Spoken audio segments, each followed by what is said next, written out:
السلام علیکم ورحمۃ اللہ۔ کیا آپ جانتے ہیں کہ خاموش رہنا بھی عبادت ہے؟ جی ہاں، رسول اللہ صلی اللہ علیہ وسلم نے فرمایا، جو اللہ اور آخرت پر ایمان رکھتا ہو اسے چاہیے کہ یا تو اچھی بات کہے یا خاموش رہے۔ ہم آج خاموشی کے 7 فضائل جانیں گے جو قرآن اور حدیث میں بیان ہوئے۔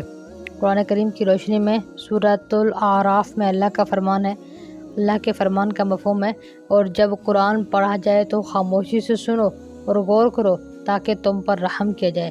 خاموشی قرآن سننے کا ادب ہے۔ سورہ لقمان میں حضرت لقمان نے اپنے بیٹے کو وصیت کی تھی، اپنی آواز پست رکھو، بے شک سب سے بری آواز گدھے کی آواز ہوتی ہے۔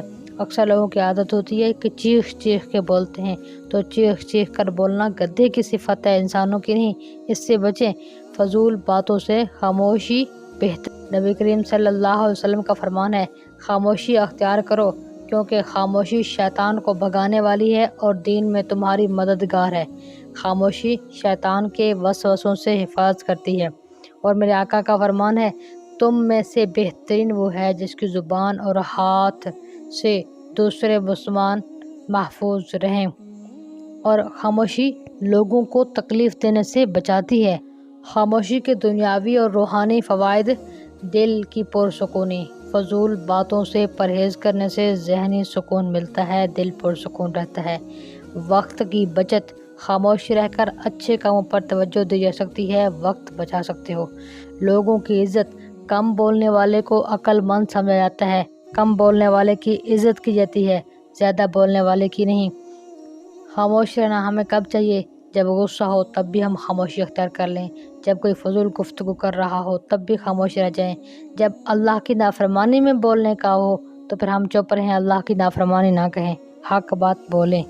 جب دوسروں کی بات سننی ہو تو بھی آپ خود خاموش رہ کے پہلے دوسرے کی بات سن لیں پھر بولیں۔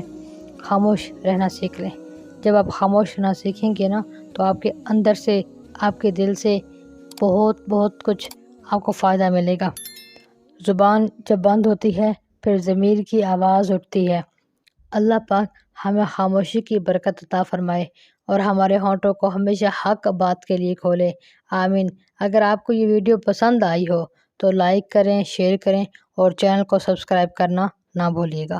امید کرتی ہوں آپ کو ہماری باتیں پسند آئی ہیں۔ ہمیں دعاؤں میں یاد رکھیے گا۔